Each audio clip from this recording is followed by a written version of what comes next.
리짜이밍의 쉐쉐.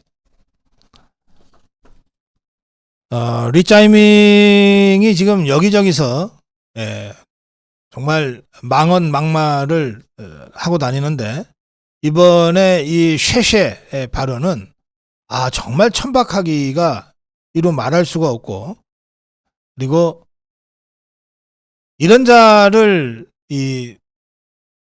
현재 문제 며칠 있다가 우리가 심판해서 끌어내리겠지만, 현재까지는 어쨌든 160석 넘는 제1당의 대표로 국회의원 배지 달아주고 있는 것이 너무나 창피할 정도입니다. 이 리짜이밍은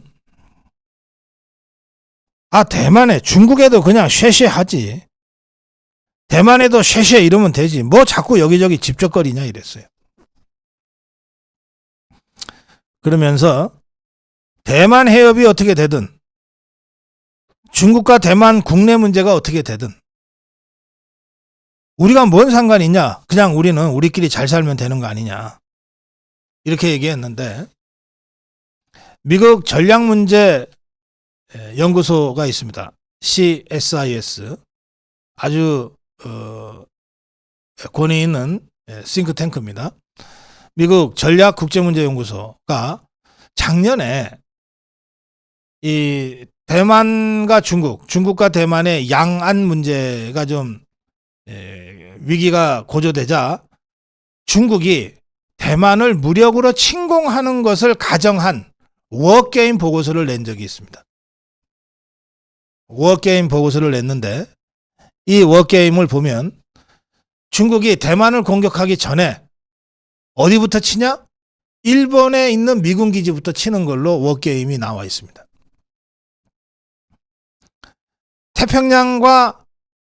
태평양에 있는 미군 해군과 공군의 주력이 일본에 있거든요.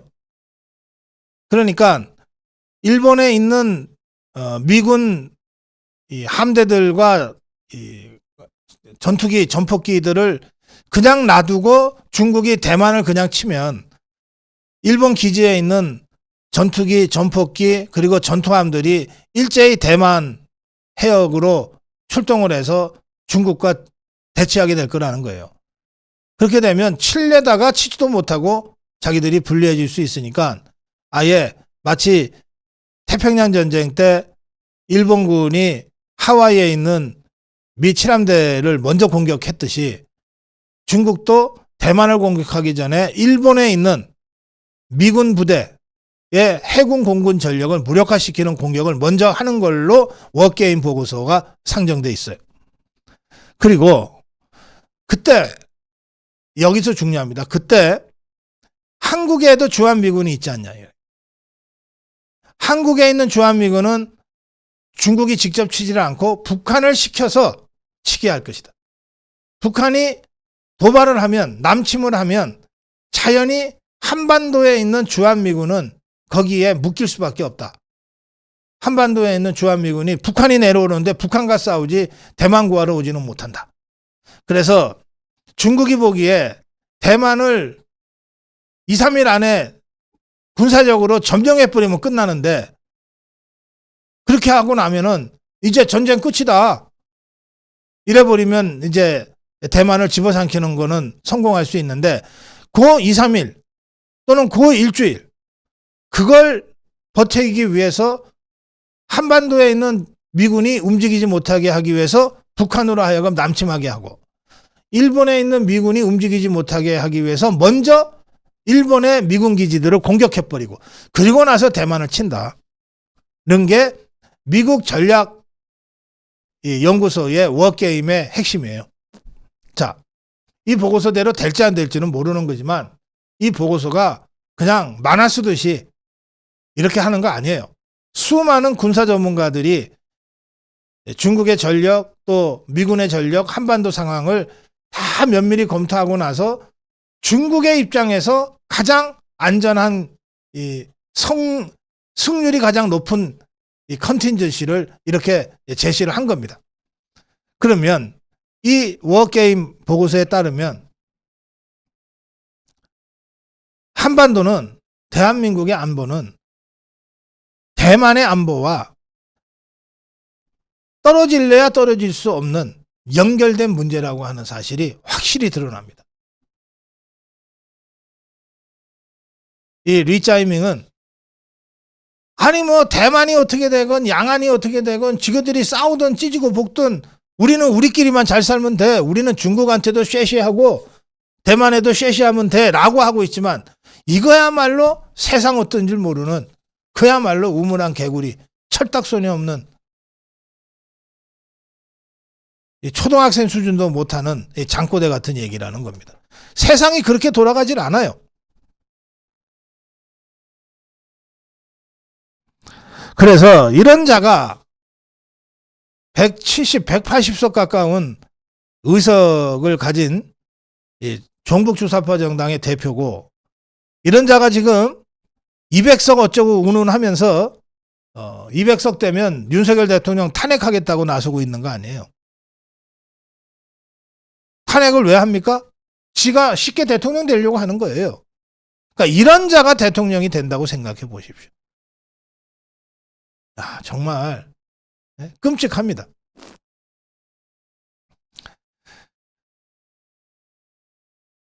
저는 이게 그냥 망언이 아니다.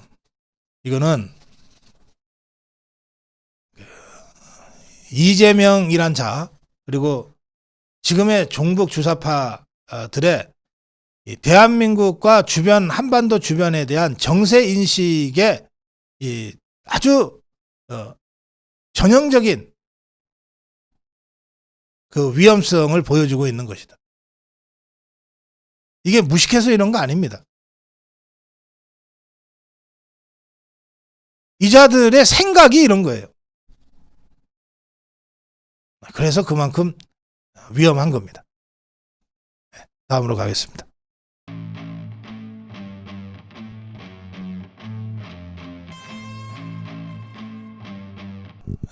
지난 주 22일이 서해 수호의 날이었습니다. 그리고 오늘은 천안함이 폭침당한 날입니다. 이명박 대통령은 하루 일찍 어제 대전 국립현충원에 천안함 46용사 묘역을 참배했습니다. 지금 우리 천안함의 46용사들 그리고 그들을 구하려다가 순직한 한주호 준이 46 플러스 1이죠. 이분들의 유해는 대전 국립현충원에 모셔져 있습니다. 따로 이렇게 모셔져 있습니다. 대전 국립현충원을 가시면 백선엽 장군의 묘역이 장군 묘역에 있는데요. 그 장군 묘역, 백선엽 장군의 묘역을 가는 왼쪽 편에 천안함 46용사와 한조 준이의 묘역이 이렇게 있습니다. 이명박 대통령은 어제 대전 국립현충원에서 천안함 46용사 묘역 그리고 한주호 준이의 묘역을 참배했습니다. 한주호 준이 묘역 참배할 때는 좀 울컥 눈물이 나서 눈시울을 닦기도 했습니다. 방명록에는 천안함 46용사의 나라사랑 마음과 고귀한 희생을 영원히 잊지 않겠습니다. 이렇게 썼어요.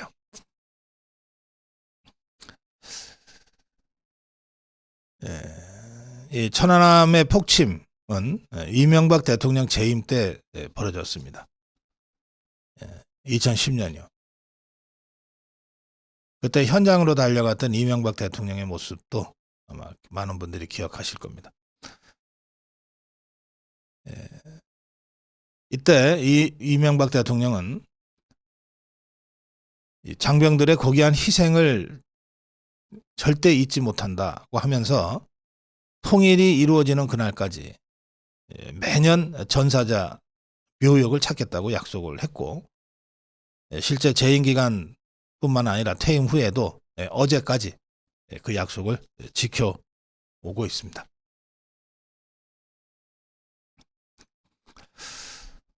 네, 국민의 미래의 선대위원장으로 활동을 시작한 인요한 위원장은요, 취임 후 첫 행보인데 백령도를 갑니다. 천안함이 백령도 서쪽 서남쪽 바다에서 침몰됐거든요. 그래서 그 백령도를 찾아서 천안함 46용사를 추모하는 행사를 갖겠다고 밝혔습니다. 1박 2일 일정입니다. 사실 선거가 한참 진행될 때는 천안함 추모를 평택에서는 하지만 백령도까지 들어가는 것은 참 어렵습니다. 왜냐하면 뭐 선거가 막 긴박하게 진행되는데 백령도를 들어갔다가 날씨 불순, 일기 불순으로 배가 뜨지 못하는 경우가 있을 수 있거든요. 그렇게 되면 선대위원장이 발이 묶여버리니까 백령도, 연평도 백길이 아직은 그렇게 좀 험합니다. 그런데 지금 우리는 이제 투톱이 됐잖아요. 한동훈 비대위원장과 인요한 선대위원장. 그러니까 완톱이 백년도 들어갔다 발이 묶이더라도 다른 완톱이 살아있으니까 리스크를 안고 들어갈 수 있는 것 같아요. 이런 점이 완톱보다는 투톱, 쓰리톱이 더 좋은 이유입니다. 그래서 인요한 국민의 미래 선대위원장이 이제 백령도 1박 2일 천안함 추모 행보를 나선 겁니다. 우리가 이렇게 대통령부터 또 한동훈 비대위원장, 인요한 선대위원장까지 이렇게 천안함 추모에 나서는 것은 뭐 꼭 선거에 어떻게 좀 이용해 먹으려고 하는 거 아니에요. 그렇게 얄팍하지 않습니다. 우리 자유파는. 그러나 저 종북 주사파들 저것들이 천안함을 지금까지 가짜뉴스로 매도하고 결과적으로 천안함 46용사를 매도하는 것 아닙니까? 모욕 주고 조롱하는 것 아닙니까? 이런 행태에 대해서는 우리 국민들한테 정확하게 샅샅이 낱낱이 알려서 국민들이 회초리를 들게끔, 국민들이 몽둥이를 들게끔 해야 된다고 저는 생각합니다. 자, 보십시오. 이번에 공천받아서 나오는 국민의힘 후보, 더불어민주당 후보들 중에 보십시오. 경기도 화성병의 권칠승이라는 자, 이자 최원일 함장한테 뭐라고 그랬냐면, 함장이 부하들 다 죽여놓고 무슨 낯짝으로 이런 정말 폐륜적인 막말을 했어요. 그래놓고 이게 막말이 심각해지니까 최원일 함장한테 쫄래쫄래 가가지고 사과한다시고 사과하러 갔는데 최원일 함장이 개 무시해버렸습니다. 사과 안 받았어요. 이런 자가 공천받아서 지금 화성병에서 나오고 있는 거예요. 화성병 주민 여러분, 좀 회초리 좀 들어주세요. 다른 거 다 떠나서 어떻게 이런 자를 다시 국회의원 뽑습니까, 여러분? 동대문 의뢰 장경태라는 자, 이거 뭐 입만 열면 막말인 자, 이 자가 공천을 받아 출마를 했는데 천안함에 대해서도 또 이런 소리를 했어요. 군인이라면 경계 실패에 대한 책임도 있다. 그거 어쩌라는 거예요. 그래서 다 죽어야 마땅해?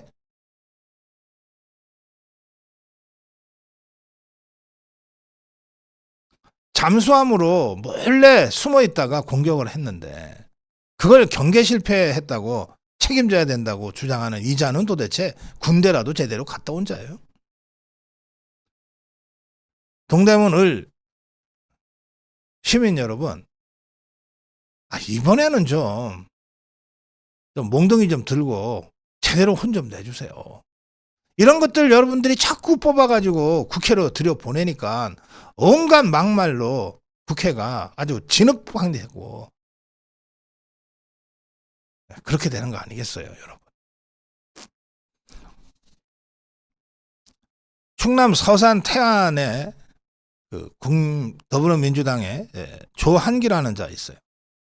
이 자는 뭐 지금 계속해서 막말로 지금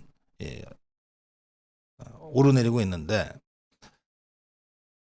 이게 이제 천안함이 처음에 이게 누구 소행이냐 심증은 있지만 이거 북한이 공격한 거다, 물증이 없었어요.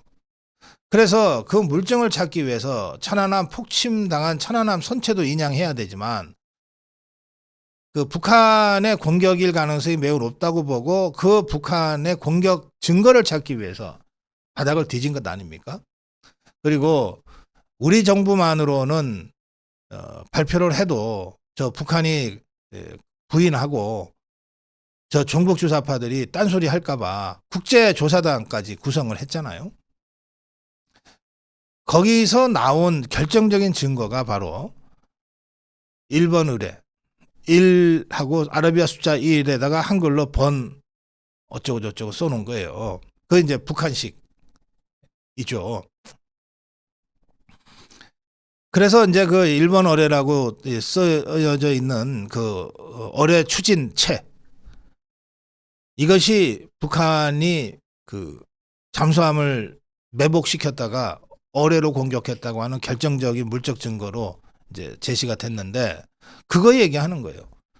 1번 의뢰에 의문을 제기하지 않는 언론이 집단적으로 담합하고 있다, 이렇게 주장했어요. 왜 언론이 정부 발표대로 그냥 보도하느냐? 뭐 문제 있다고 문제를 제기해야 되는데 왜 문제를 제기하지 않는 거냐? 언론이 담합하고 있는 것 아니냐라고 언론을 비난하고 나섰어요. 이런 황당한 자가 있어요?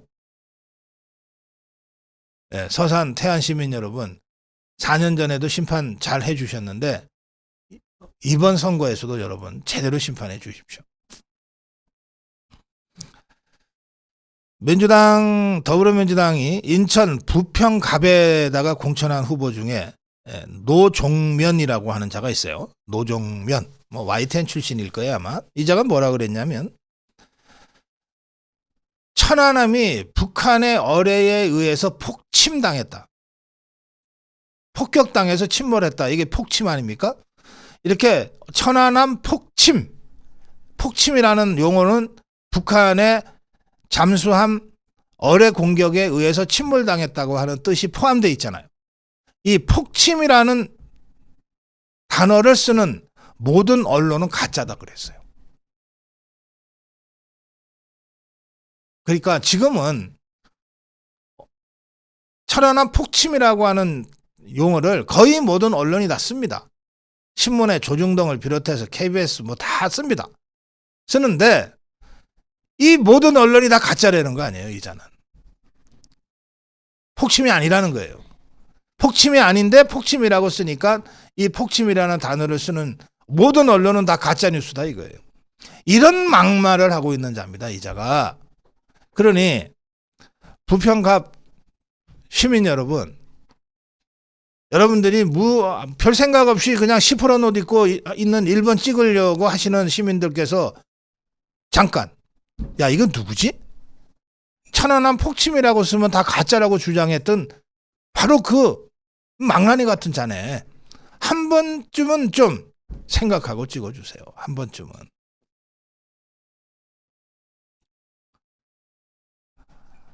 또 부평의 간만 황당한 게 아니라 을도 황당합니다. 더 황당해요, 을은. 을에 공천받은 자가 박선원이라는 자인데, 이 자가 저 국정원, 김대중 때 국정원, 노무현 때 국정원 출신이에요. 노무현 때. 이 자는 뭐라 그랬냐면, 야 그거 우리 측 기뢰가 격발된 거 아니야? 지가 뭘 안다고. 지가 뭘 안다고.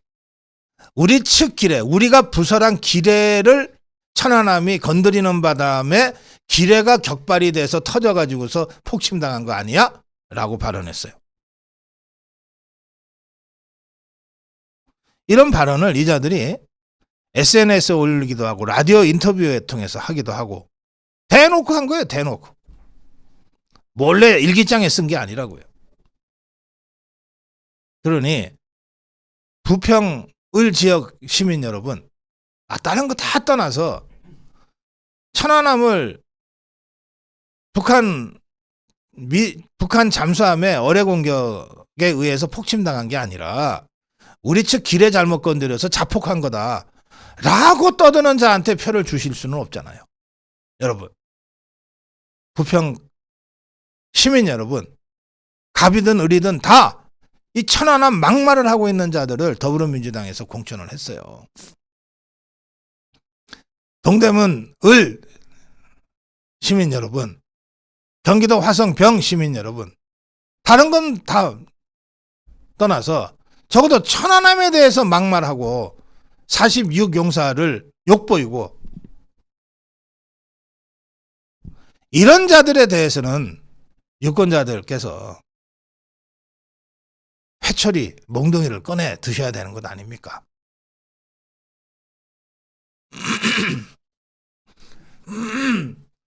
이게 논란이 좀 심각한 거잖아요.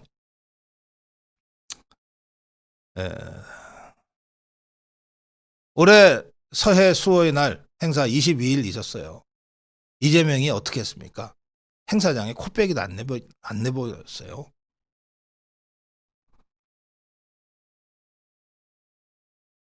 어디 멀리 간 것도 아니에요. 그 행사장 근처 충청남도 당진에서 선거 유세했어요. 자, 천안함 서해 수호의 날이 열린 곳은 평택입니다. 평택 제2함대 사령부. 그런 평택에서도 서해안 고속도로 쪽에, 서해 쪽에 붙어 있어요. 바닷가죠. 거기서 제2함대 사령부에서 조금만 나오면 서해대교를 탑니다. 서해대교 타서 바로 떨어지는 것이 다리 건너편이 당진이에요. 이재명이가 서해 수호의 날 기념식 할 때 거기 안 가고 딴짓해로 간 그 당진은 그 평택 제2함대 사령부에서 차로 빨리 가면 20분밖에 안 걸리는 곳이에요. 이자가 침짓 서해 수호의 날은 외면하고 딴짓거리 한 겁니다. 문재인이도 똑같이 그렇게 했어요. 대통령 할 때. 그러니까 이자들한테는 DNA가 있는 거예요. 북한과 싸우다 전사한 국군에 대해서 모욕하려고 하는, 무시하려고 하는 DNA가 있는 거예요. 이게 논란이 되자 더불어민주당에서는 사람에 따라 안보의 견해가 다를 수 있다 이러고. 아니, 북한을 어떻게 다룰 거냐에 대해서는 생각이 다를 수 있어요. 야, 그저 햇빛처럼 쫙 따스하게 햇빛을 내리쬐서 스스로 벗게 하자. 아니다. 더 세게 해서 벗기자. 뭐 견해 차이가 있을 수 있어요. 견해 차이는 그런 거를 견해 차이라 그러는 거예요. 북한에 의해서 공격당해 전사한 46명의 천안함 용사에 대해서 북한의 공격이 아니라 뭐 기뢰, 우리 측 기뢰를 건드려서 자폭한 거라는 둥 하는 식으로 모욕하고 매도하는 것은 이건 견해 차이가 아닙니다. 이건 그냥 패륜이지 그 자체로. 패륜이지 패륜. 정책적 차이가 아니다. 이거는 인간이기를 포기한 자들의 패륜적 발언이다. 이런 자들에게는 유권자들이 몽둥이를 드는 것밖에는 답이 없다. 이 점을 제가 다시 한번 호소합니다. 다음으로 가겠습니다.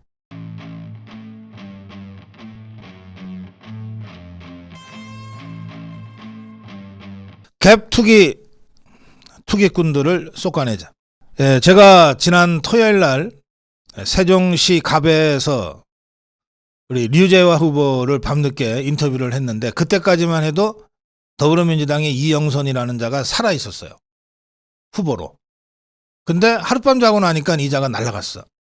갭 투자라고 불리는 투기 혐의 때문에 날아갔는데 오늘 언론에 재밌는 보도가 나왔어요.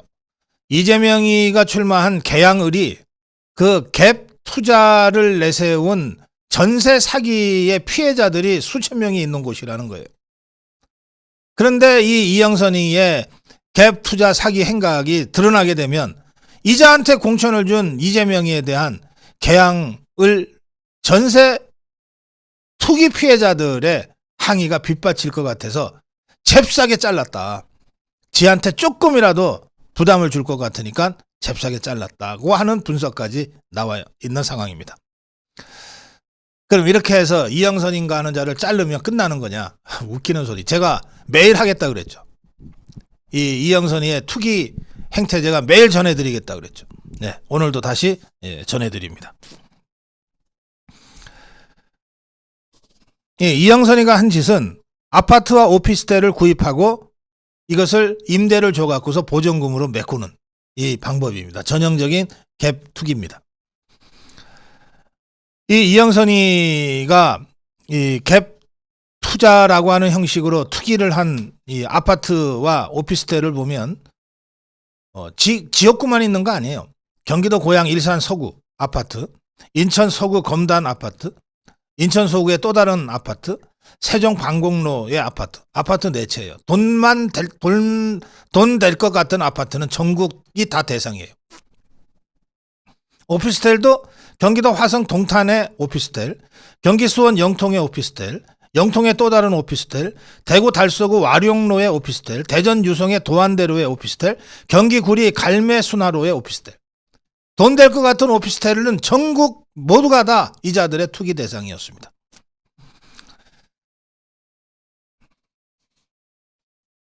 부동산 관계자는 이렇게 얘기합니다.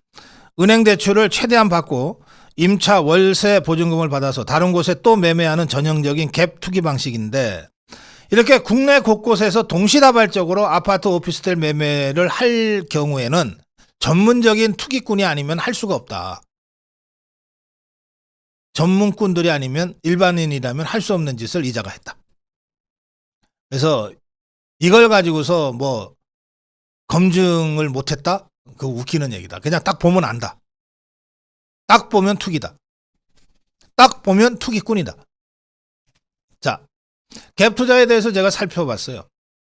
시세 차익을 목적으로 주택 매매가, 전세가 차액이 적은 집을 고른 후에 주택을 매입존으로 바로 전세 세입자를 구하는 것을 갭 투자라고 한다고 합니다. 그러니까 뭐냐면 매매 3억짜리 집이야. 이게 가격이 떨어져서 3억짜리 집인데, 이게 이제 주로 아파트 미분양에 이런 거 많아요. 원래 3억 5천 분양가인데 미분양이 돼서 1년 지나니까 회사 입장에서도 갖고 있으면 계속 금융비용이 나가니까 이걸 20% 할인도 해주고 그래요. 그러면 원래 3억 5천짜리 분양가가 한 20% 할인돼서 뭐 한 2억 8천 정도에 나오기도 하고 그래요. 그렇게라도 해서 빨리 팔아치우는 게 회사 입장에서는 금융비용 부담을 터는 데 도움이 되니까 그래요. 그런데 이 집은 여전히 분양가는 3억 5천으로 광고가 돼 있잖아요. 2억 8천에 이 집을 사요. 그래 놓고 심지어는 말이죠. 야, 3억 5천에 분양가잖아. 3억이면은 전세 해줄게. 전세 3억 받고 전세를 내는 수가 있어요. 그래서 전세를 내면은 2억이 그냥 자기는 2억 8천에 샀잖아. 전세 3억에 냈잖아. 그러면 다 갖고 말이죠. 2천만 원이 남는 수도 있어요. 이런 게 극단적인 갭 투자 양상인데, 보통은 3억 사면 2억 한 5천 정도 전세를 주죠. 그러면 5천만 원만 자기 돈이 있으면은 3억짜리 집을 사는 거 아니에요. 5천 갖고 3억 사는 거예요. 사놔요. 그러면서 전세를 살려. 그런데 아파트가 한 2년 3년 지났는데 갑자기 이게 4억이 되고 5억이 되는 수가 있잖아요. 아파트 값은 안 떨어지니까. 그러면 5천만 원 투자해서 2년 만에 3억짜리가 5억이 됐다. 2억 벌잖아요. 5천만 원 투자해서 2년 만에 2억 버는 거예요. 이렇게 좋은 장사가 어디 있어요. 이걸 하나가 아니라 한 10개쯤 하고 있다. 그러면 20억 버는 거죠. 이런 게 갭 투자예요. 자, 아파트 가격은 절대 떨어지지 않는다는 아파트 불패 신화 때문에 생겨난 투기 방식이 갭 투기 방식입니다. 자, 이렇게 되면 어떻게 되냐. 아파트 값이 안 오르면 다 망하는 거예요. 그렇죠. 아파트 값이 안 오르면 다 망하는 거예요. 그럼 망하면 이 사람은 5천만 원 자기 돈 집어넣은 거니까 5천만 원 뜯기고 도망가요. 그런데 2억 5천 전세 든 사람은 어떻게 되죠? 전세금 날리게 돼버리는 거죠. 이래서 전세 사기 피해자들이 나타나는 거거든요. 그래서 이게 악성이라는 거예요. 몇 푼 안 되는 돈 가지고서 수십 명, 수백 명, 수천 명의 선의의 피해자들을 양산하게 만드는 것이 갭 투자라는 거예요. 근데 잘 되면 투기가 아니고 투자라고 돈 벌었다고 막 주위에서 선망의 대상이 돼. 잘못되면 지가 집어넣은 돈, 얼마 안 되는 돈 날려버리고 그냥 사라지면 그만이에요. 그래서 악성 투기라고 하는 겁니다. 보통의 투기는 지가 부담해서 지가 돈을 버는 거니까 서민들한테 돌고 돌아서 피해는 주지만 이렇게 직접적 피해자는 안 생기잖아요. 아, 저 사람 투기했다가 잘못해갖고서 아파트가 폭락해서 망했대. 그냥 집 경매 나갔대. 이러고 말잖아요. 근데 이건 그게 아니에요. 갭 투자라고 하는 거, 갭 투기라고 하는 건 피해자가 발생하는 거예요. 그래서 아주 사악한 투기 방법이에요. 자, 그러면 이게 세종갑에 옛날 이름도 잘 모르겠네. 이모식이야. 그자 하나만 그렇게 했냔 말이에요. 비슷한 수법은 그냥 전문가들이 이게 다 이 후보자가 되려면 재산 등록 하잖아요. 아파트 몇 개, 뭐 아파트 몇 채, 오피스텔 몇 채, 뭐 이런 거 다 등록을 하게 돼 있잖아요. 등록 그거 자기 거 아파트에 있는데 몰래 숨기고 안 하면은 그러면 그냥 그 자체로 후보 박탈이에요. 가장 심각한 선거 범죄입니다. 재산 등록, 범죄 등록, 거짓말 하는 거. 그러니까 이제 거짓말은 못 한다고 보고 등록할 거 아니에요. 그러면 이 갭투기라고 하는 거 제가 이렇게 몇 가지 말씀드릴 정도니까 그냥 부동산 전문가가 한번 쓱 훑어보면 아, 이 사람은 투기꾼 혐의가 있어요. 바로 골라낼 수 있어요. 바로. 자, 경기도 부천을입니다. 부천을. 김기표라는 자 있습니다. 이 김기표라는 자가 대장동 변호사 중에 하나인데 이 자 보십시오. 청와대 문재인 청와대에서 뭐 발탁이 됐어요. 뭐 비서관급인지 뭔지로 발탁이 됐는데 석 달 만에 자진 사퇴합니다. 그때 사퇴한 이유가 투기 문제예요. 투기 문제입니다. 그런데 이 자가 무슨 투기를 했냐? 김기표 이 자가 무슨 투기를 했냐? 강서구, 서울 강서구 마곡동에 상가가 두 채. 상가가 두 채인데 마곡동 많이 올랐어요. 상가가 두 채인데 65억 원이에요. 그런데 부채가 보니까 57억이야. 그러면 65억짜리 상가 두 개를 갖고 있는데 은행빚, 뭐 금융권 빚이 57억이라고 하면 그러면 지 돈은 얼마 들어간 거야? 7억 들어갔네. 7억이야? 8억이야? 8억 들어갔네. 8억. 이 김기표는 8억을 자기 돈 8억 그것도 지 돈인지 아닌지 모르는 거죠. 자기 돈 8억 집어넣어 가지고 57억의 부채를 만들어서 65억짜리 상가 두 채를 갖고 있어요. 올라가면 이제 갭 투기에 성공하는 거죠. 이런 경우가 전형적으로 갭 투기라는 거거든요. 갭 투기. 이게 아니면 65억 이게 부채이기 때문에 금융비용이 계속 발생하잖아요. 확실하게 몇 달 안에 또는 몇 년 안에 오를 거라고 하는 확실한 뭔가가 없으면 이런 식으로 엄청난 금융비용을 부담을 안고서 살 수가 없어요. 일반인들의 정상적인 부동산 거래는 이거는 불가능한 거예요. 갭 투기꾼들만 이렇게 거래하는 거예요. 제가 봐도 갭 투기네. 그러니 이게 만약에 갭 투기라면 세종갑에 갭 투기꾼이기 때문에 그 이름이 뭐라고 그랬어요? 이영선이 갭 투기꾼이라서 공천 취소했다며. 그러면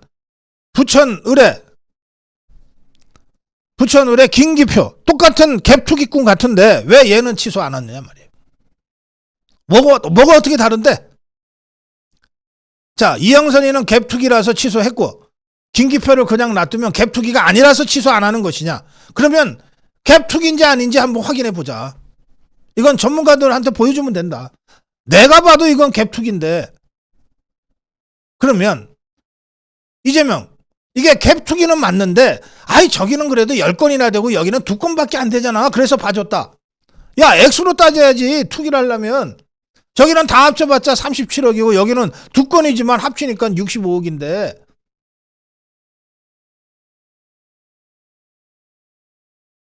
자, 이게 부천을의 김기표라는 자가 지금 제기받고 있는 합리적 의혹입니다. 또 있어요. 청주 상당. 예, 이강일이라는 자가 더불어민주당 후보인데 이 자 상가 5채.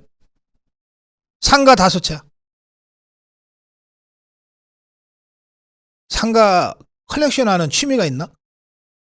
상가 5채. 이 갭투기일 가능성이 매우 높아요. 확인해 봐야죠. 또 천안에 있잖아요. 천안 갑을병 중에 천안갑의 문진석이라고, 이게 현역 의원인가 그래요. 이자 말이죠. 상가 4채를 소유하고 있어요. 후보하고 그 배우자 공동으로 소유하고 있어요. 그거지. 상가 4채 공동 소유하고 있어요. 문진석이는 또 폐기물 수집 처리 비상장회사 54억 원 상당 지분 갖고 있어요. 재무제표 보면 특수관계자에게 59억 원 대여하고 42억 원 대손 충당금으로 쌓여있어요. 그러니까 뭐 재정이 아주 불투명한 거야. 거기에다가 상가 4채까지 지금 갭투기 의혹이 제기돼 있어요. 그거 조사해야지. 갭투기인지 아닌지. 이거 더불어민주당 이재명이가 조사해서, 자체 조사해서 밝혀라. 갭투기 조사해보니까 갭투기가 아니다. 아니라면 아니라고 주장해라. 갭투기인지 아닌지. 아니라고 주장하면 갭투기라고 입증해 줄게. 그러면 전문가들이 나설 거야. 그때부터. 아니면 갭투기라고 인정을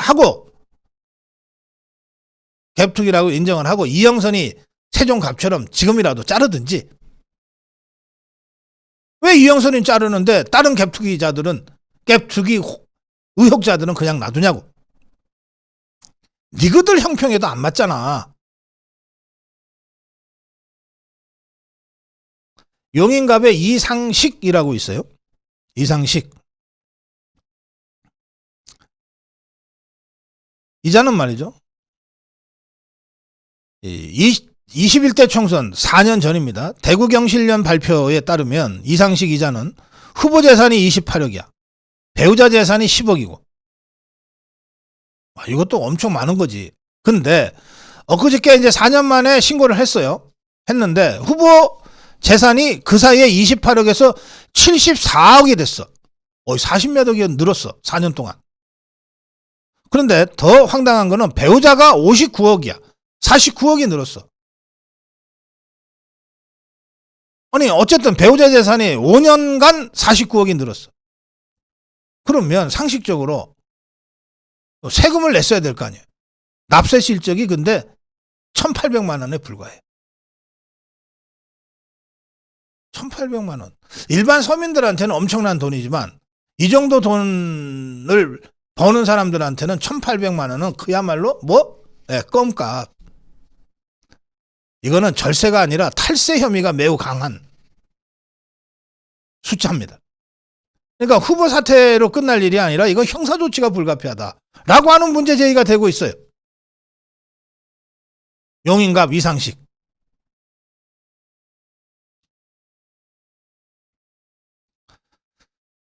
자, 이런 식으로 제가 앞으로도 매일처럼 이 갭 투기꾼들, 재산 불투명자들, 범죄 불투명자들, 이런 자들 여러분들께 제가 소개해 드리겠어요. 이게 깜깜이 선거처럼 지금 진행되고 있어요. 전부 언론마다 이재명이만 떠들고 다니니까 더불어민주당에 이재명이만 보여주니까, 이 이재명이 범죄자라고 하는 거 세상이 다 하니까 새로운 범죄 사실이 나타나도 별로 충격도 안 받아. 그래서 그 이재명이를 방패막으로 앞세워가지고 더불어민주당 이 후보들이 전부 투기꾼들, 범죄자들이 다 거기 숨어가지고서 지금 국회 입성을 노리고 있는 것 같아요. 그래서 이재명이는 이재명이고, 야, 좀 비켜봐라, 너 뒤에 숨어있는 이 큰 바퀴벌레 뒤에 쫓아오는 그 작은 바퀴벌레들도 하나하나 조사 좀 해봐야 되겠다.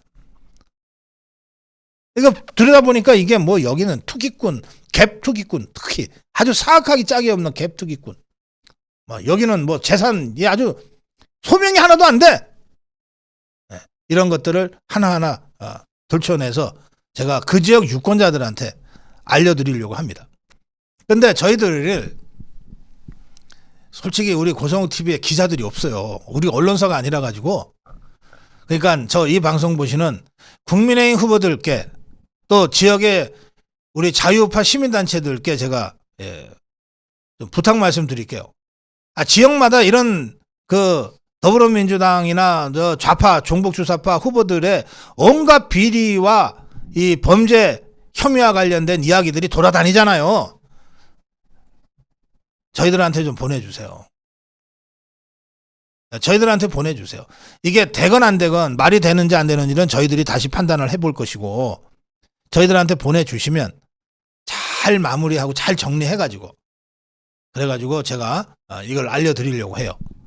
그러니까 여러분들 전국에 계시는 우리 국민의힘 후보 캠프에 계신 분들, 후보들은 이런 거 할 시간도 없을 테니까 놔두고 후보 캠프에 계신 분들한테 제가 부탁드립니다.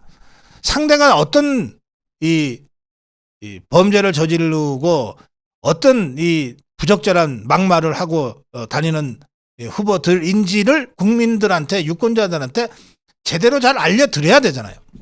저희 고성욱 TV가 그 역할을 할 테니까 저희들한테 연락 주십시오.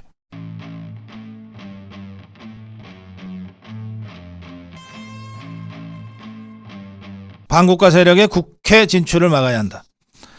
인요한 국민의 미래 선대위원장은 천안함 피격 사건 14주기를 맞은 26일 어제입니다. 인천 백령도를 방문했어요. 천안함 46용사 위령탑 앞에 무릎을 꿇고 묵념을 했습니다. 개인 자격으로 8년여 전에 이것에 왔었다. 다시 오니 너무 감동스럽다. 우리가 이 46명의 희생을 후손에게, 또 그 후손에게 가르치고 영원히 이분들을 마음속에 모시고 있어야 한다. 우리 아들이 24살인데 만약에 하루아침에 그 자식이 없어진다면 어떤 마음일지 한 번만 헤아려 보라. 이념과 사상, 전쟁을 치러서라도 지켜야 될 부분이 있다. 그런데 이 천안함 망원 5명 대부분이 당선권입니다. 제가 어제 그제 이 천안함 망언한 자들의 발언과 지역구 하나하나 제가 말씀드렸습니다. 이 천안함 망언 오적, 이 자들의 말 한마디 한마디가 유족들의 아픈 가슴에 다시 한번 비수를 꽂고 생존 장명의 명예를 훼손한다. 충남 서산 태안의 더불어민주당 조한기 1번 의뢰에 대해서 의문을 제기하지 않는 언론의 집단적 담합.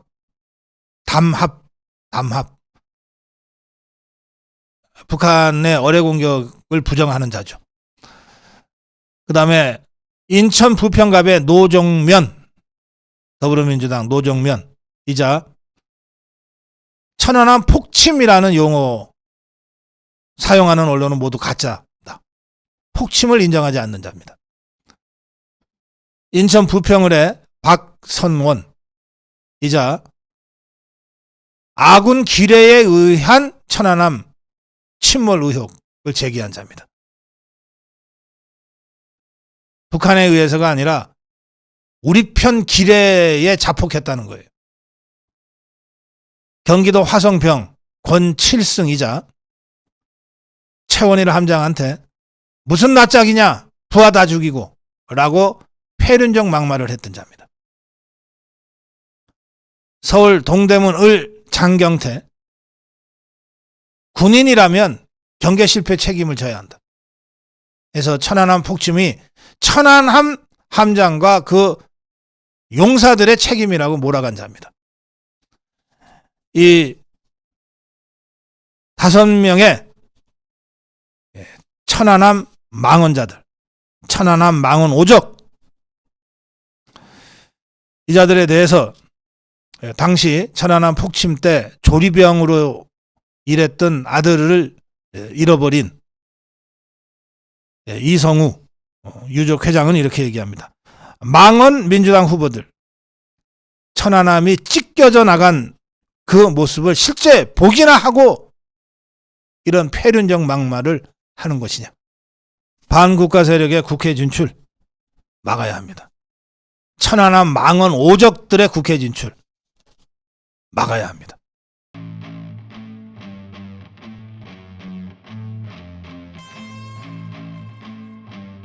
네, 의료개혁 국익과 국민만 보고 추진한다. 동아일보 기사를 보면서 제가 이렇게 그 견강부회로 기사를 써도 되나 싶었어요. 견강부회는 앞뒤 이게 인과관계도 없고 관계도 별로 없는 거를 억지로 막 관계가 있는 것처럼 끌어당겨가지고서 끼워 맞춰가지고서 막 덮어 씌우는 거거든요. 한번 보십시오. 이 동아일보 기사 보면 강남갑의 후보라고 하는 자, 서명옥인가 하는 자, 이번에 저 국민 무슨 저 추천인가로 해갖고 사실은 전략공천 됐죠. 한동훈이가 그냥 공천 준 사람이에요. 서명옥. 이 자가 강남갑인데 강남구 의사회 등과 간담회하고 소통 노력 해봤지만 후보 명함 거부하고 대놓고 국민의힘 찍지 않겠다고 말하는 경우도 있다고 하면서 의사 가족들한테 둘러싸여 혼나는 게 한두 번이 아니다. 뭐 이런 얘기를 막 해요. 그러면서 서울 강남에 의료인이 많이 거주한다. 현장에서 명함 나눠주다 보면 의사들을 많이 마주치는데 반응이 당혹스러울 정도다. 이랬어요. 여러분, 의사가 도대체 몇 명쯤 되는 것 같습니까?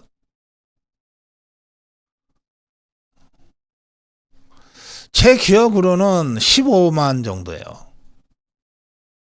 뭐 이 사람들이 강남에다 모여서 합니까? 물론 강남 상구에 의사들이 좀 많이 살 것 같기는 해요. 의사들 돈 잘 버니까 다들 강남에 아파트 한두 채씩은 갖고 있겠죠. 네. 그렇다고 해서 그 숫자가 도대체 얼마나 된다고. 이 지금의 의료 사태 때문에 의사들이 화가 나가지고서 지역구 선거하기가 힘들다는 푸념을 우리 후보들이 하게 됩니까? 이게 말이 된다고 생각하세요, 여러분? 그러면 지금의 이 의료 사태와 관련해서 80% 가까운 국민들이 압도적으로 윤석열 대통령의 의료개혁을 지지하고 있는데 그럼 그 편은 안 보여요? 그 편은 안 보이냐고. 대놓고 반대하는 의사들만 표처럼 보이고 80% 이상 윤석열 대통령의 의료개혁을 지지하고 있는 그런 일반 국민들은 안 보여요? 그건 표도 아니에요? 그러니까 이 동아일보가 제목을 이렇게 뽑은 거예요. 의료 혼란 장기화에 강남 해운대도 안심을 못한다. 나 이런. 해운대, 우리 쪽에는 주진우 후보가 나가 있는데 이 사람도 저 일찌감치 단수공천 받았어요. 전략공천 받았어요. 더불어민주당에 뭐 홍이라는 후보, 홍모라는 후보가 하나 있습니다. 뭐 거기 혼전이라는데 홍모라는 후보는 거기서 4년 내내 해운대 텃밭을 닦은 사람이에요. 민주당이지만 평이 현지에서 제가 들으니까 별로 평이 나쁘지가 않아요. 그런데 주진우, 이 사람은 지금 그 지역 후보인지도 모르는 해운대 주민들이 대다수더라고요. 제가 어제 부산 갔다 왔잖아요. 근데 이게 뭐 의료 사태 때문에 의사들이 많이 거주하는 해운대 민심이 나빠져서 이렇게 됐다? 아니, 경강부에도 정도가 있는 거지. 참, 정말. 이런 식으로 이걸 마구 써 제끼면서 대통령을 흔드는 거예요. 그거 어떡하라는 거예요, 그러니까. 의료개혁 중단하라고? 2,000명 포기하라고? 그러면 이제 표가 돼서 돌아오나? 그러면 80% 의료개혁, 윤석열 대통령의 의료개혁을 지지하던 80%는 그럼 어떡하라고? 다 실망해서 다시 등 돌리겠네. 아니, 팩트도 사실이 아니지만 설사 팩트가 일부 사실이라 하더라도 그것만 보면 되냐 말이에요. 훨씬 더 많은 사람들이 의료개혁을 강력하게 추진하고 있는 윤석열 대통령을 보고 야, 이번에는 한번 믿어볼 수 있겠다. 저런 대통령한테 힘쓸어 주지 않으면 아무것도 안 되잖아. 이렇게 해서 표결집하고 있는 건 안 보이냐고.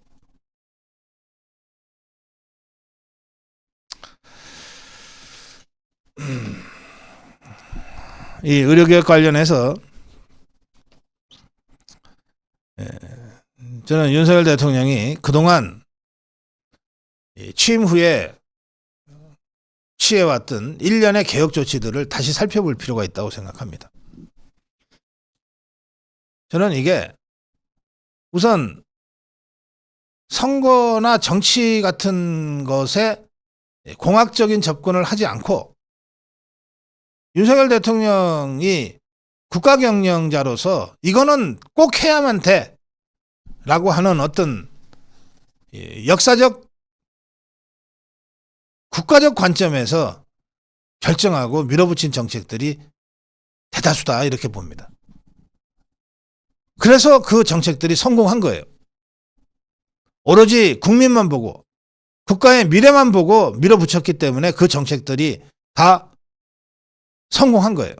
그리고 성과도 얻은 거예요. 그런데 그것이 결과적으로 선거에도 도움이 된다고 저는 생각하는 거예요. 이게 국가적으로 필요한 일이고 국민들한테 정말로 중요한 일인데 그런데 선거에는 도움이 안 돼. 이거는 말장난이죠. 국가에도 도움이 되고 국민한테도 도움이 되는데 왜 선거에는 도움이 안 됩니까? 그런 게 어디 있어요?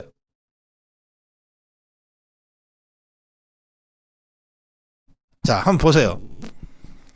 한일 관계 정상화. 한미 동맹 강화와 한일 관계 정상화. 이거 윤석열 대통령이 이거 할 때 선거 생각하고 표 생각하고 했겠어요? 이거 안 하면 나라가 망한다고 생각하니까 한 거 아닙니까? 그래서 한미 동맹 정상화하고 한미 동맹 다시 강화하고 한일 관계 정상화 했어요. 그 결과 경제적으로 우리에게 엄청난 메리트들이 생겼어요. 이게 다 민생에 도움이 되는 것들이에요. 국가 안보를 바로 잡았을 뿐만 아니라. 그럼 이게 결과적으로도 선거에 도움이 되면 됐지 선거에 지장을 주는 그런 사례라고 얘기할 수 있냐 말이에요. 화물연대 이 불법적인 행동에 대해서 단호하게 대처했어요. 그 결과 6개월 만에 화물연대 불법 행동 완전히 근절시켜버렸어요. 건설 현장의 조폭 완전히 근절시켜버렸어요. 이거 단순히 표 계산만 했으면 제대로 못했을지 모르죠. 그거 아니잖아요. 이게 국가에 꼭 필요해. 그리고 선량하게 경제활동을 하는 모든 우리 대한민국 국민들한테도 꼭 필요한 일이야. 강력하게 밀어붙였어요. 6개월 만에 완전히 건폭 제거해버렸어요. 그 결과 어떻게 됐습니까? 건설 현장에 적어도 이 양아치 조폭 같은 것들은 사라졌단 말이에요. 수많은 건설업계와 하청 도급업체들이 이 양아치 건폭들의 등살로부터 해방됐어요. 그럼 이게 선거에 도움이 안 됩니까? 왜 도움이 안 돼요? 선거에도 도움이 되지 당연히. 그걸 이용을 제대로 해먹지 못해서 그런 거지. 국민의힘에서 이걸 적절하게 잘 활용해서 선거 어젠더로 제시했으면 굉장한 긍정적인 어젠더가 됐을 거예요. 노조회계 투명성. 이거 수십 년간 마치 복마전처럼 군림해오던 민노총, 한노총, 이걸 투명하게 만들기 위한 첫 번째 조치잖아요. 몇 달간 싸움한 끝에 결국은 민노총, 한노총이 다 항복했어요. 그러면서 그 복마전 같은 양대 기득권 노조의 그 부패 사설 구조가 드러나면서 야, 우린 저거 아니야 하고 MZ세대 노조들이 나타나기 시작한 거 아니에요. 이 거대한 변화, 이게 그런데 선거에는 도움이 안 돼? 왜 안 됩니까, 선거에? 당연히 선거에도 도움이 되지. 안 써먹으니까 그런 거지. 사교육 카르텔 혁파. 처음에는 야, 이게 뭐 학원 강사 몇 명 때려잡아서 될 일이야? 실제로 카르텔의 존재가 확인이 됐잖아요. 그리고 적어도 수십조에 달하는 사교육 시장을 근본적으로 혁파할 수 있는 계기들이 주어졌잖아요. 이른바 킬러 문항이라고 하는 것들이 사라졌잖아요. 그런데도 변별력은 유지가 되잖아요. 그럼 이게 왜 선거에 도움이 안 됩니까? 당연히 도움이 되지. 이용을 안 해먹어서 그런 거지.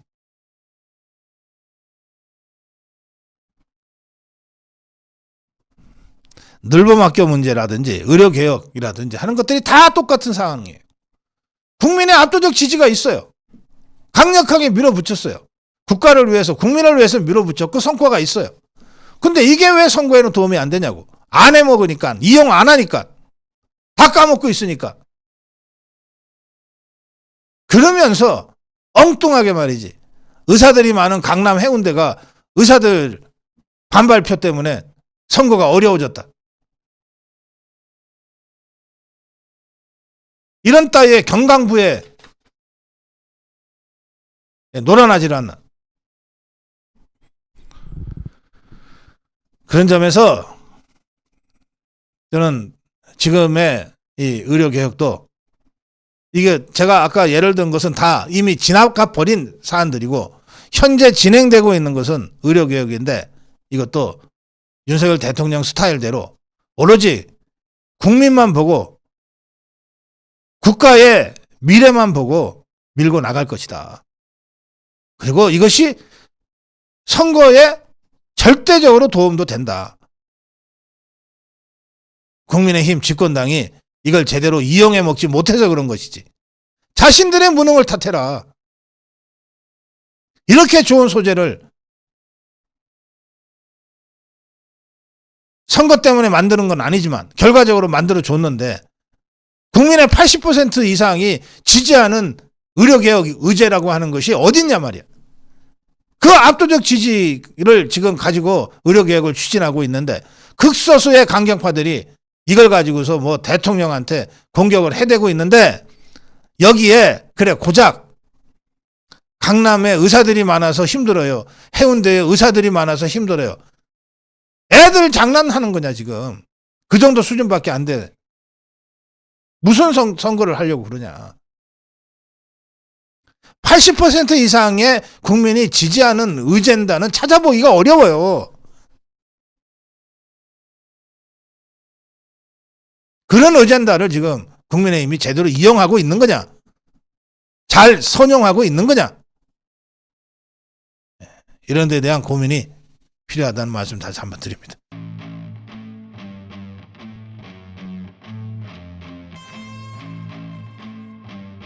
부동산 투기꾼들의 당. 자, 더불어민주당이 공천을 줘서 지역에서 지금 선거하고 있는 더불어민주당 후보들 중에 대표적으로 부동산 투기꾼들 몇몇을 제가 지금부터 알려드리겠습니다. 찍고 말고는 우리 국민들 여러분들의 몫이죠.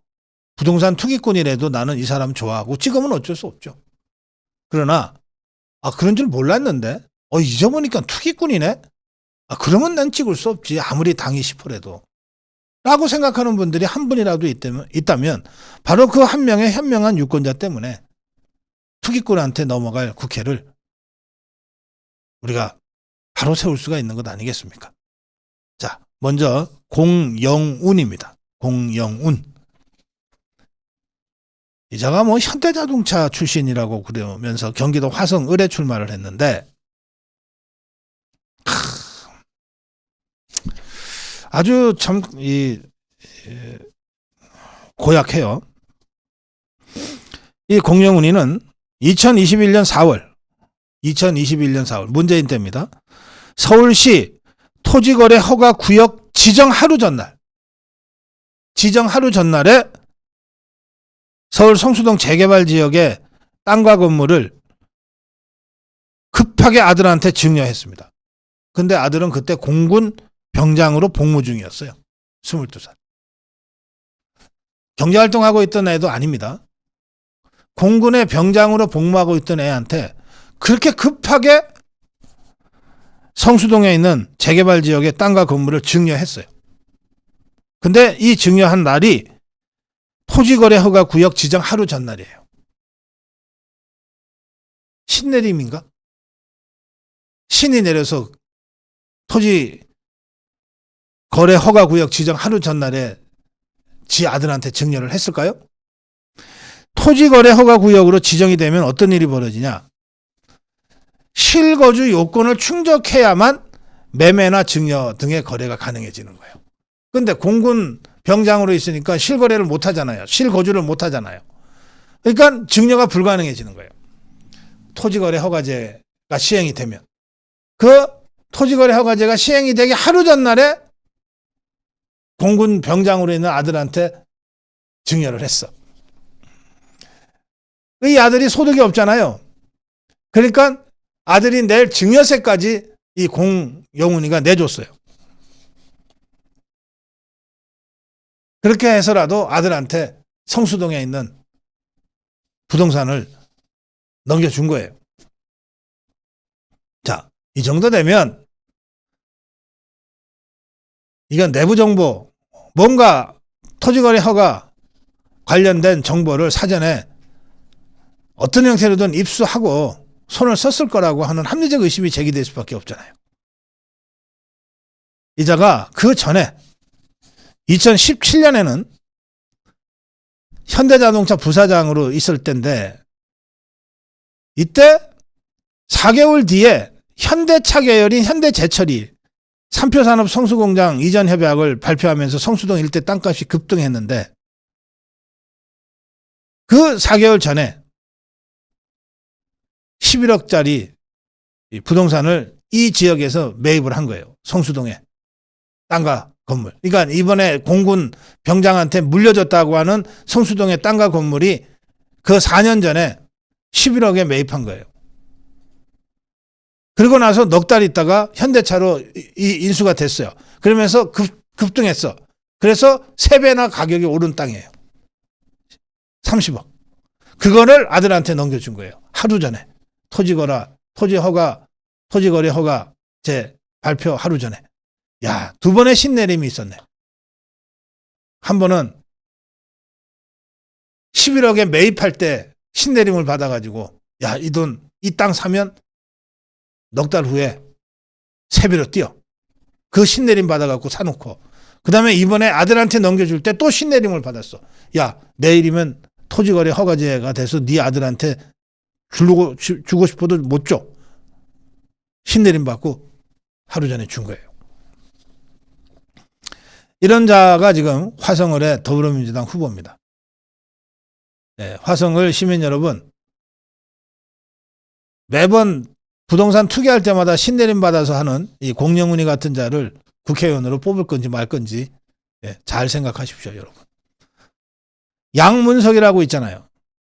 이 입만 열면 막말 튀어나오는 이 양문석이. 이 자는 또 무슨 재주가 있어서 돈을 이렇게 벌어놨는지 모르겠네. 21억 서초구 잠원동 아파트를 구입을 했어요. 2021년. 그렇지, 문재인 때지. 아빠도 비디오야. 이것들 전부 문재인 때 집 사고 땅 사고 다 했어요. 양문석이도 문재인 때 잠원동에 있는 21억 아파트를 샀는데 근데 딸 명의로 대구 수성 새마을 금고, 이게 또 대구까지 이 촉수를 뻗쳤어. 대구에 있는 수성 새마을 금고에서 11억의 주택담보대출을 받아요. 그래서 21억을 맞췄는데 그때 대구 새마을금고 채무 11억 이걸 누구 이름으로 했냐? 대학생 딸 이름으로 했어요. 대학생 딸. 그 대학생 딸은 이번에 성관에 신고를 한 거 보니까 새마을금고 채무 11억이야. 그때 11억 빌린 그거. 그리고 예금 150만 원이 전부야. 경제활동이 전혀 없는 거야. 경제활동이.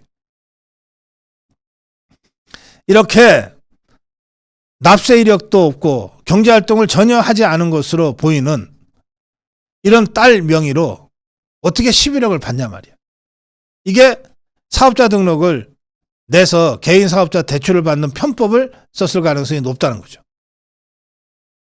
금감원 관계자는 만약 딸이 실제로 사업을 하지도 않았는데 사업자 등록을 내고 개인 사업자 대출을 받는 식으로 11억을 대출받았다면 불법 대출에 해당되므로 대출 환수해야 한다. 이렇게 이제 그 유권 해석을 내놨어요. 그러자 양문석이가 이렇게 변명을 합니다. 뭐라고 그러냐? 아, 당시에 영끌 광풍이 불 때다. 영끌 광풍이 불 때다. 야, 이게 영끌로 21억짜리 집을 샀네. 영끌 광풍이 불 때다. 대출에 편법적 소지가 있었음을 인정한다. 우리 가족이 방배 반포 일대에서 전셋집 전전했고 이럴 바에야 집을 사자는 결심으로 대출을 알아보다가 부동산 통해 새마을금고와 연결이 됐던 것이다. 이거는 영끌하고도 다른 거지.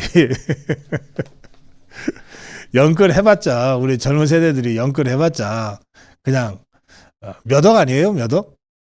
예, 아주 소형 원룸이라든지 뭐 작은 오피스텔이라든지 그런 거 연끌하지 21억짜리 연끌하는 사람이 어디 있어? 강남 아파트를. 참 궁색한 것들. 자, 박민규라고 있어요. 박민규. 이름도 잘 모르겠네. 관악갑의 더불어민주당 후보예요. 이건 뭐 당선권에 들어가 있네. 박민규. 자, 이자는 살기는 어디서 사냐 하면 서초구에서 살아요. 방배동 서초구. 그런데 출마 지역인 관악갑인데 이 관악구에만 오피스텔 11개를 갖고 있어요. 오피스텔 11개. 이 박민규뿐만 아니라 박민규 일가가 오피스텔 수십 채를 나눠 갖고 있는데 그중에 박민규가 갖고 있는 것만 11개로 확인이 됐어요. 오피스텔도 옛날 우표 수집처럼 무슨 수집하는 거야? 이 지역에 이제 유종필이가 국민의힘 후보인데 유종필이가 기자회견을 했습니다. 박민규가 청년 주거 부담 줄이겠다고 하면서 사실상 월세 장사를 해서 청년들 등골을 빼먹고 있었다. 국회의원 후보직 사퇴하고 부동산 임대업자로 전향하라. 말이 딱 맞지. 부동산 임대업 한다 그러면서 이렇게 하는 거야. 누가 뭐래. 자, 김기표라고 있습니다. 경기도 부천을. 이자 부동산 투기 의혹으로 문재인 청와대에서 비서관 임명됐다가 석 달 만에 쫓겨난 자예요. 근데 이자가 그때 54억의 은행 빚을 내서 65억의 상가를 사들인 갭 투자를 했잖아요. 이걸 여전히 갖고 있어. 이번 총선에는 마곡동 상가와 아파트 등 부동산으로만 80억을 신고했어요. 문재인 청와대에서 쫓겨날 때 65억이었는데 그 사이에 15억을 더 투자를 했어. 80억. 은행 채무는 56억. 자, 이런 부동산 투기꾼들이 설치는 정당이 더불어민주당입니다. 해당 지역에 계시는 유권자 여러분, 난 그래도 포론색이 좋다고 이 투기꾼들 뽑아주실 건지 아니면 야, 아무리 그래도 부동산 투기꾼을 뽑을 수는 없지. 좀 옥석을 가려 주실 건지 여러분들 잘 판단하시기 바랍니다. 다음으로 갑니다.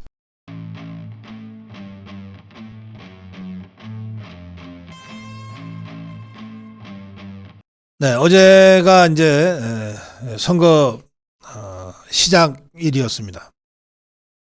이재명이가 야심만만하게 법정 선거일 아침에 유세차를 타고 쫙 유세를 하러 나갔어요. 쫙 유세를 하러 나갔습니다.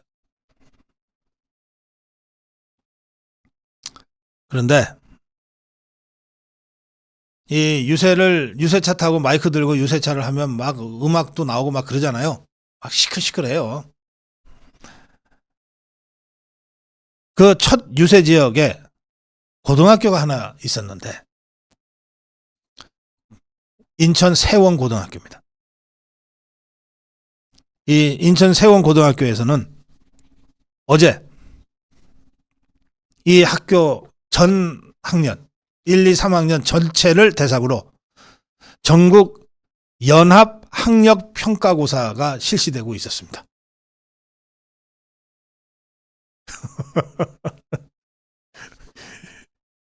이게 가서 떠든 시간 그 길 건너편 학교에서는 인천 세원고등학교 전교생이 학력 평가고사 하고 있었다니까. 그리고 3월 28일 전국 연합 학력 평가를 치를 예정이라고 세원고등학교가 이미 사전에 공고까지 했어요. 그러니까 좀 조용히 해달라고. 이걸 모를 수가 없죠. 그런데 이재명이는 거기 가서 유세차 타고 마이크 잡고 떠들어댄 거예요.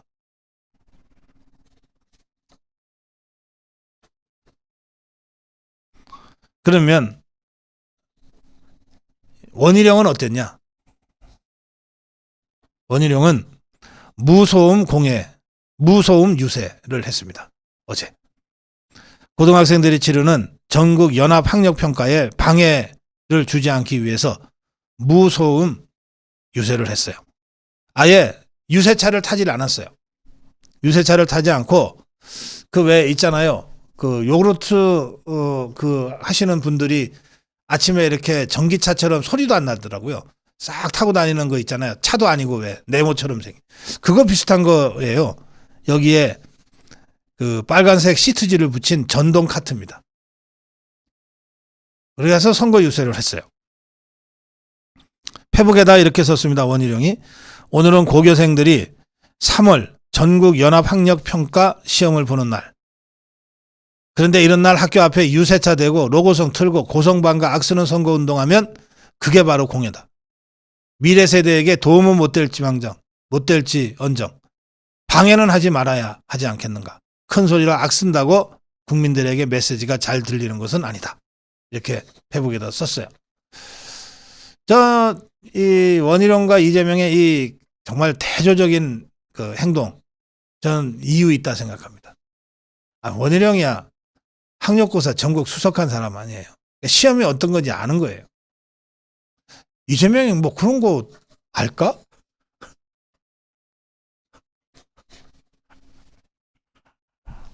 다음으로 가겠습니다.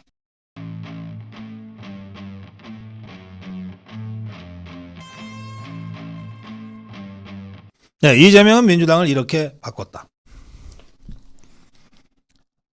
네, 이재명의 민주당으로 바꾸겠다고 큰소리 쳤는데 진짜로 바꿨어요. 바꿨는데 그냥 친명계로 바꾼 게 아니에요. 찐명계로 바꿨어. 친명과 찐명은 또 다른 것 같아요. 이 친명계가 아니라 찐명계로 민주당을 바꾼 그 핵심은 대장동 변호사 5명, 5인방이죠. 그리고 이재명의 호위병으로 불리는 더민주 전국혁신회의. 이거 같아요.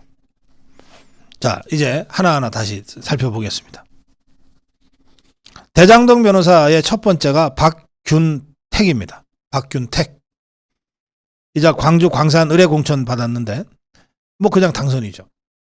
대장동 위례개발 의혹, 성남시 FC 후원금, 성남 FC 후원금 의혹 사건 등 그러니까 이재명의 거의 모든 사건을 다 두루 맡고 있는 게 박균택이고 이자가 광주 광산을에 공천을 받았어요. 또 양부남이라는 자 있는데 이 자는 민주당 법률위원회 공동위원장입니다. 이재명이야 그 주변의 사법 리스크를 총괄 관리하는 역할을 하는데 이 양부남이 광주 서구을에 공천을 받았어요. 또 이 김기표는 여기저기 나오네요. 김기표 이 자는 김용희의 변호사인데 경기 부천을에 공천을 받았어요.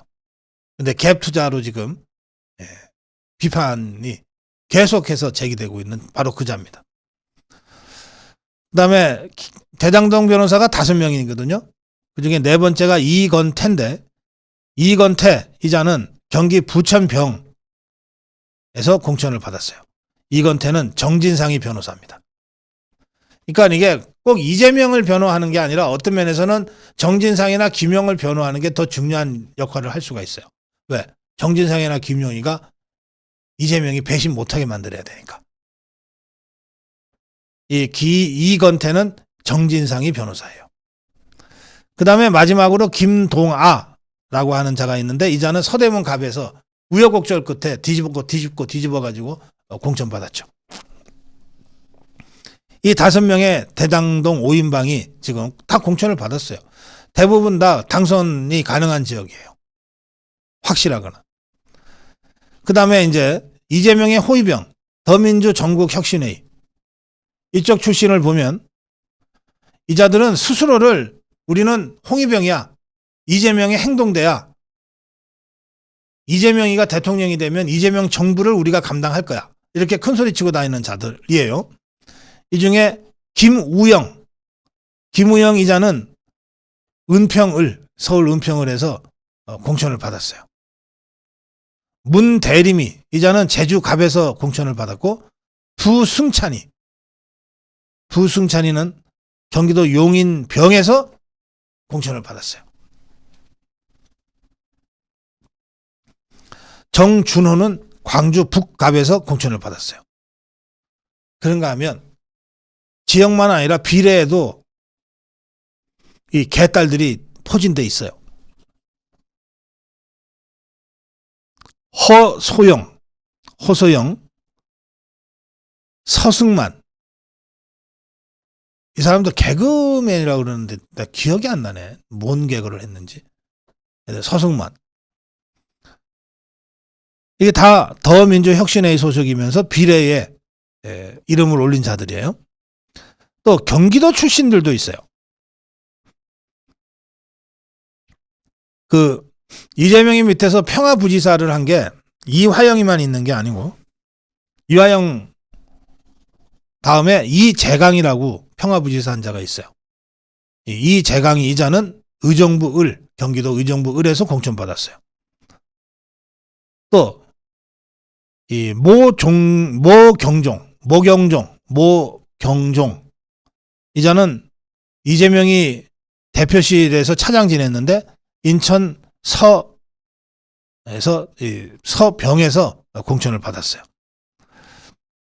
안태준이라고 있습니다. 경기주택공사 부사장, 경기 광주을에서 공천을 받았고 이 안태준이는 정진상이의 가까운 절친으로 알려져 있어요.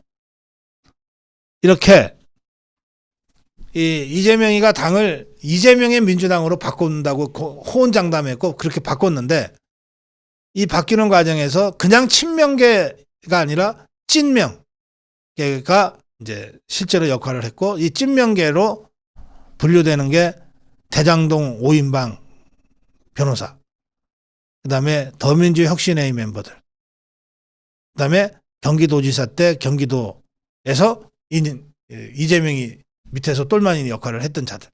이런 식으로 쭉 따지고 보면 최소 한 10여 명에서 20여 명 가까이가 이 찐명계라고 할 수 있어요. 이게 이 동심원 구조를 갖고 있거든요. 이재명의 찐명계가 맨 가운데 중핵이고 그 주위를 친명계가 쫙 감싸 있고 그 주위를 어영부영하는 기회주의자들이 감싸고 이런 구조일 텐데 어쨌든 이재명의 이 찐명들에 대해서는 확실하게 우리가 이번 선거에서 응징해야 합니다. 응징해야 하는데 뭐 호남에서 공천 줬는데 이걸 응징하기가 참 이게 쉽지가 않네요. 그렇지만 다른 수도권 지역에서 이 찐명계로 공천받은 자들에 대해서는 우리가 한 번 더 돌아보고 응징하기 위한 행동을 지금부터라도 조직해야 된다고 생각합니다. 자, 정론 1침이었습니다. 고성국TV는 자유우파의 유일 정론 방송입니다. 고성국TV는 윤석열 정권을 지켜내고 2024년 총선을 승리로 이끄는데 모든 힘을 다 쏟아부을 것입니다. 고성국TV가 어떠한 외압에도 흔들리지 않고 오로지 자유우파의 정론 방송으로 나아갈 수 있도록 후원해 주십시오. 지금 바로 010-904-3010으로 전화 주십시오. 정론 방송으로 보답하겠습니다. 감사합니다. 고성국TV 화이팅!